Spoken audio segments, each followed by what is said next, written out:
இப்போ பார்த்தீங்கன்னா அடுத்த ப்ரீடிங் பேரை காட்டுறப்பல ஜாக்கு கருப்பில் போட்டிருக்காரு.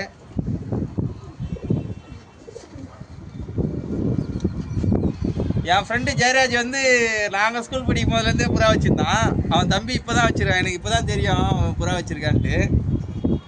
இதுவும் பாருங்க நல்ல சூப்பரான புறா. இதுவும் நல்ல வயசான புறா தான். கண்ணு பாருங்க எப்படி இருக்குன்ட்டு.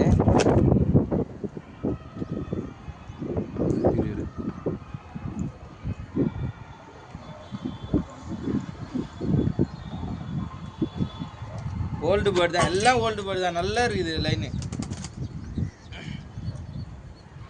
விங்ஸு எல்லாம். நீங்கள் சாதா புறா கர்ணப்புறா பொறுத்த வரையும் 2 புறா 3 புறா தான் ஓட்டுவாங்க. அதுக்கு மேலே தேவைப்படுறதெல்லாம் விங்ஸ் கட் பண்ணி தான் வச்சுருக்கோம். எதுக்குன்னா இதெல்லாம் மிஸ் ஆகிடுச்சுன்னா கிடைக்காது. ரேரான கலெக்ஷன்ஸ் இதெல்லாம்.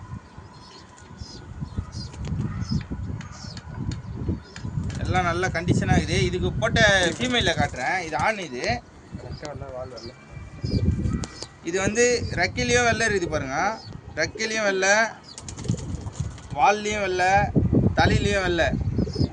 இங்கே பாருங்கள், மெயினான இன்னொரு விஷயம் என்னென்னா, இந்த கண்ணுக்கிட்ட பார்த்தீங்கன்னா இந்த இடத்துல ஒரு வெள்ளை இருக்குது பார்த்தீங்களா. அந்த மாதிரி வந்தாலே எந்த இதில் புறா வந்தாலும் சரி, கோமராக இருக்கட்டும், இல்லை சாதா புறாவாக இருக்கட்டும், இல்லை கர்ணப்புறாவாக இருக்கட்டும், இந்த மாதிரி கண்ணு பக்கத்தில் ஒயிட் வந்தாலே குட்டி முட்டை நல்லா வச்சு குட்டியை காப்பாற்றணுன்ட்டு சொல்லுவாங்க. இதோட ஐஸ்லைனையும் பார்த்துக்குங்க. இதுவும் நல்லா சாணாவாக இருக்குது. எல்லாம் அடி அடிச்சு பறகுற புறா தான்.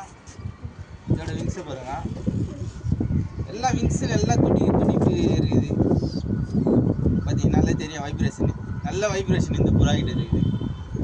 இதோட விங்ஸுக்கு ஒயிட்டு, இதோட ரெக்கையும் ஒயிட்டு, வால் ரெக்கை பாருங்க.